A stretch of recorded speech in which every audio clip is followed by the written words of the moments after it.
Hello and welcome. Clive Barker, author, artist and movie director, has taken millions of his movie and book fans on some unnerving, scary and quite provocative adventures. From his cult classic horror film Hellraiser in 1987, Clive set out to galvanise the attention of fans with an unrelenting series of stories ranging from the nightmarish to gruesome and gory.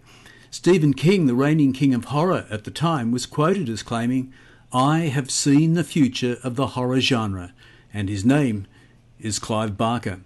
Hellraiser stunned moviegoers when it first opened, leaving little to anyone's imagination in a blood-spattered story of love gone wrong and demonish revenge. But famous film critic Roger Ebert quipped in his review of the film, "I have seen the future of implausible plotting," and his name is Clive Barker. Clive, of course, went on to make a number of Hellraiser sequels, directing a couple and writing the screenplays for the others. But here he is back in 1987 and interrupted slightly over lunch, explaining his start to writing, the impact his stories could have on his fans, and what he thinks of scaring them. I've always told stories and always liked telling stories. My mother says that I was telling stories from an early age, and I think that's always been part of my instinct. When I started writing them down, I guess it was when I started at school. Because whenever you're asked to do compositions, essays or whatever, there would always be stories. Because I get bored. I didn't like school very much. And they were always fantastical subjects of some kind or other. Never had much taste for reality. So it was always fantasy, either dark or magical, which I was writing about. And I haven't stopped since, really. I mean, the stuff that I've written for the theatre was also very fantastical.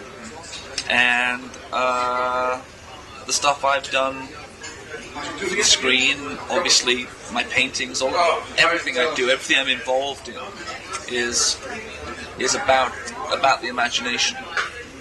I don't think I've ever written a realistic piece of work in my life. He said proudly. You're an escapist from reality, then, are you? No, I think the reverse. I think the good fantasy fiction is actually confrontation, and a much more direct and naked confrontation than so-called naturalism.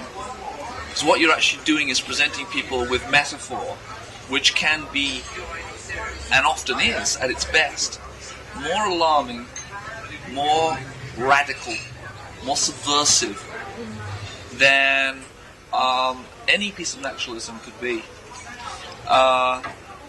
What's more, it ends up finding its way into a deeper part of you, a subconscious, if you like, a dream part of you, and can operate there in a way that naturalism never can. So the beasts and the good guys and the landscapes and the powers and the locations in my books and movies and whatever else are part of an internal texture which is, I think, far more persuasive and disruptive than describing the surface of the world as we live can ever be. Do you think that sometimes you could, well, unintentionally be disturbing already unbalanced minds? The theory, the machete murderer because he read about a machete murderer theory of not so much that. No, I'm thinking more the film area. This is a tough one, isn't it? The arguments to and fro about this. The simple fact is that there doesn't seem to be any solid evidence to support either point of view.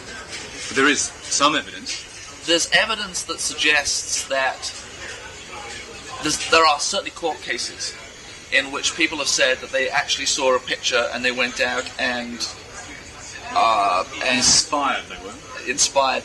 There are also court cases in which people said that the chemicals in McDonald's hamburgers inspired them to go out and do the job. I think that if you try and operate on the basis that should we stop? And yeah, great. But you stop.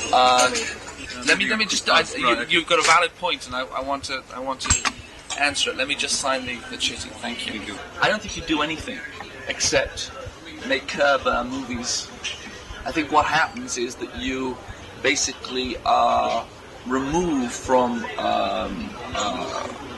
the shelves or the movie screen anything which is faintly dangerous. And I think you can't begin. It's a slippery slope. But surely you have some kind of responsibility socially. A huge responsibility, but it isn't a responsibility to the 1 in 7 million who will go out and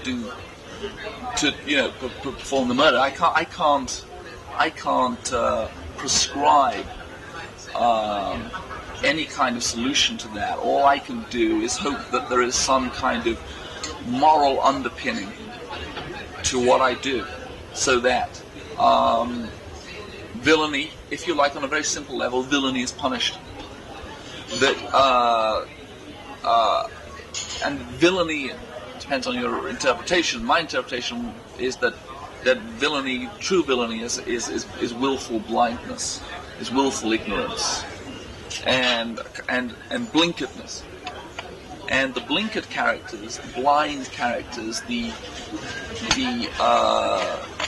narrow, negative characters in my fiction, whether it be on the page or on the screen, die. Or else they end up unhappily. What was the genesis of this story? I mean, what was the inspiration for the story?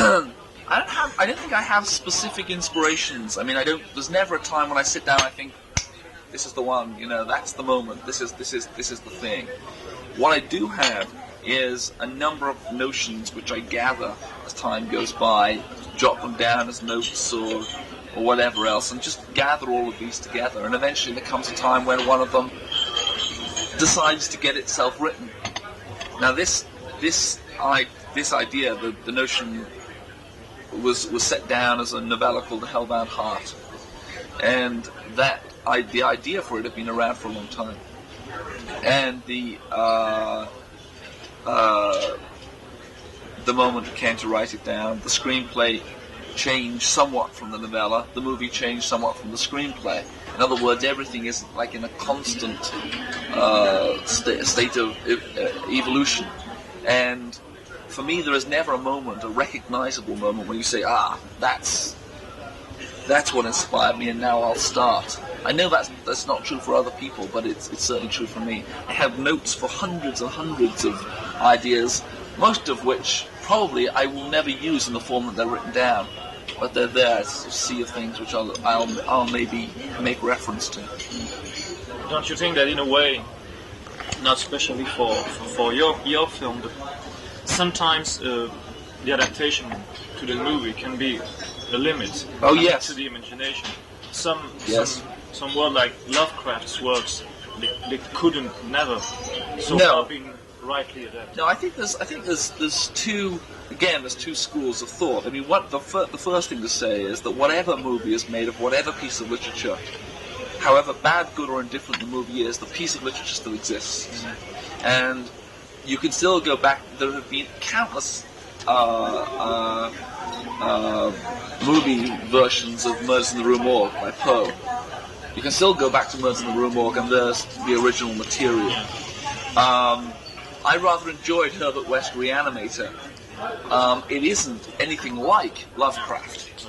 And you can actually go back and still enjoy with Herbert West Reanimator without being, you can enjoy the movie for what it is, you can enjoy the book for what it is. There are a few times, The Shining would be an example, when I loved the book and it came as a great disappointment when I saw the movie. Because I had such expectation, because I'm a great Kubrick fan, and I thought that he would be a little bit more respectful of what I thought was a very fine book, and I was disappointed that he wasn't respectful. But most of the time, I don't think one should expect people to be respectful. I think you should just go your way and make whatever thing you want to make. And movies are a different medium. I'm not one of those people who thinks you should you should go line by line through the thing and try and put it on screen, because it's impossible. Being conscious of that, you must write in a different way. I mean, for the screen and for the... Absolutely, because for one thing, you're writing in images for the most part. I mean, movies are movies. They're moving pictures, and there's a lot of subtext of people's thoughts and motivations which you simply can't put on screen. So you have to some extent present those visually, or if you can't present them visually, forget about them and find a new route to solve the narrative problem.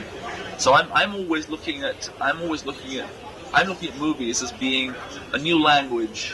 I'm not looking to take my stories and put them up on screen in the way that they're written. I'm looking to reinterpret them for the screen, and that's exciting. I mean, that's actually great fun. I mean, I've written the stuff. I've done the Hellbound Heart. I don't want to just make the Hellbound Heart for the screen. I want to do something new, something fresh. But as a writer, do you function with images or narratives, structures? I mean, what's come first? I mean, pictures. Mm-hmm. You're right, pictures. As a writer, pictures. So, I mean, to some extent, I'm off on that track anyway. Mm-hmm. And I was trained as an artist, so that's what I come out of. When I have monsters or creatures or whatever in my books, they're just excuse me for a second. We'll let that go. Okay. They are. I do sketches of them. I develop them on the page, so that, on the drawing page, so that when I actually put them into a book, I know what they look like. I have an idea of how many eyes they have, and there's that for me gives some kind of solidity, some sense of reality to the fantasy, which I think is very important. I want to present the fantastical in a way which is realer than real. I want to make the audience believe these extraordinary things, and I want to press the audience's imaginations as far as they will go. Yeah, and that's the point in your film, because it's different from a lot of films we see nowadays who are making fun about the genre. Yes. They're not in the genre. No, there's outside looking tongue-in-cheek, isn't it? Yeah. Now, it's become tiresome. Yeah, I don't like it. I mean, when I go to horror movies, I like to be scared. Yeah. And I also like to feel that that the filmmakers have respect for the notion of scaring somebody. See, I think that scaring somebody is very healthy. I think to want to be scared is very healthy.